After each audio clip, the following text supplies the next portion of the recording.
Hello and welcome back. It's been a minute, but let's go ahead and jump into the 20th century. So of course there's always some overlap in styles between eras and centuries. So first I want to cover some of the composers that were writing in the late Romantic style. Reinhold was a French female composer and harpist, and she was a prominent composer during a time where this pretty much was still socially unacceptable for females. She was also a student of the Paris Conservatoire.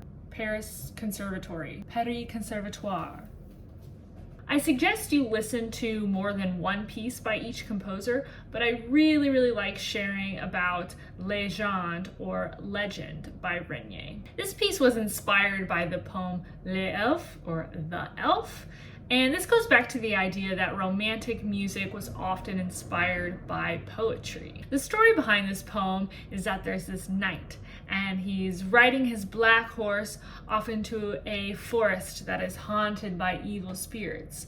Well, of course, there's an evil queen of the elves that is trying to trick the handsome knight, but the knight's like, no, I have a fiance back home. She's waiting for me, and I shall marry her.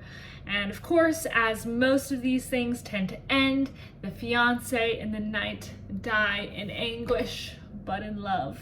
It's a very cool piece of music, and you can absolutely hear this storyline when you're listening to the piece. Next up is Grandgenie. Grandgenie was a French-American harpist and composer who studied with Reinhold and also Hosselmans at the Paris Conservatory. He won many notable awards at a young age, and he's just one of harpists' favorites still today because he wrote so much for the harp and at many different levels. Grandgenie taught at Juilliard all the way up until his death, and one of his notable students is Nancy Allen, who is now the head of the harp department at Juilliard. Grandgenie was very influential in the growth of the American Harp Society as he was one of the founding chairmen, which is why we still have many competitions solely for his music. One of his most well-known advanced pieces is Rhapsody, and the main melody of this piece was based on a chant, which I won't get into.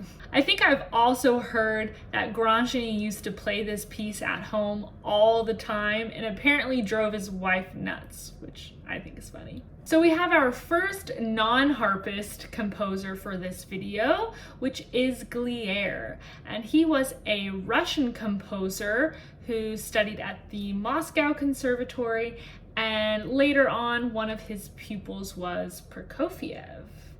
I'm having a really hard time deciding which pieces to share in these videos because there's obviously so much out there, and Glière also wrote a solo for the harp that is still regularly performed, but we'll go ahead and talk about his concerto for harp and orchestra in E-flat. This piece can also be performed with a chamber orchestra or even a wind ensemble, and of course with the piano reduction, which are all arrangements of the original. The harp part was edited by a harpist who did not really want to take any credit for it, and the piece is in a bit of the Viennese classical style as well as Russian Romantic nationalism. By the way, I'm definitely going to have to make a 20th century part 2 video, but let's move on to the last two pieces for today. The last two composers I wanted to mention were Debussy and Ravel, and they both included harp parts in their orchestral scores,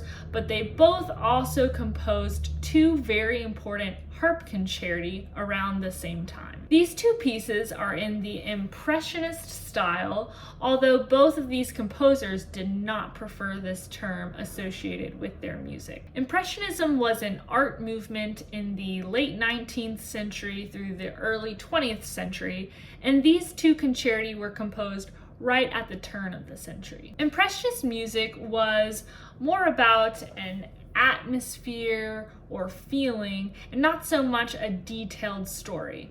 And I think the easiest way to think about Impressionism is to compare it to the art of the time, which was still depicting an image that you can understand, but it was just much more blurry and free. So first we had the Debussy Danses, which was composed in 1904. And this piece was commissioned by Pleyel to promote their new chromatic harp. So some people call the double action pedal harp a chromatic harp, but the chromatic harp is actually its own instrument. And this is a harp with no pedals, but with all of the strings that you'd need in order to play chromatically. This chromatic harp can also be called a cross-strung double harp because there are two sets of strings that intersect or cross. So similar harps have been in existence since the 16th century, but this new Pleyel chromatic harp was now made with pedal harp proportions, so it was bigger, and it was in efforts to keep up with the more chromatic music being written for the orchestra, but also to omit the pedals for harpists. So while there are still a pocket of harpists that play the chromatic harp, which I think is incredible, the double action pedal harp did become the standard orchestral concert harp. So getting back to the piece that Debussy wrote, because this piece was originally composed for the chromatic cross-strung harp, it can be pretty tricky to play on the modern double action pedal harp. There is this infamous section that is usually make it or break it for harpists, which I too have experienced, but there are different versions out there that fix this crazy pedal spot which would otherwise work perfectly on the chromatic harp. Now I like to talk about the Ravel piece side by side with the Debussy because it was written in the following year in 1905 basically as a response to Debussy's piece and the Pleyel harp. So as Debussy was commissioned by Pleyel, Ravel was commissioned by Erard to showcase the double action pedal harp. And so Ravel wrote the introduction and allegro. So I did group both of these pieces as concerti because they can be used as such. They can be performed with larger orchestras, chamber orchestras, be used for concerto competitions, but the Debussy piece was written for harp and string quartet, while the Ravel was written for harp, clarinet, flute, and string quartet. And of course, you can also perform both of these with the piano reduction. So that wraps up part 1 of the 20th century, and I hope to see you back soon for part 2.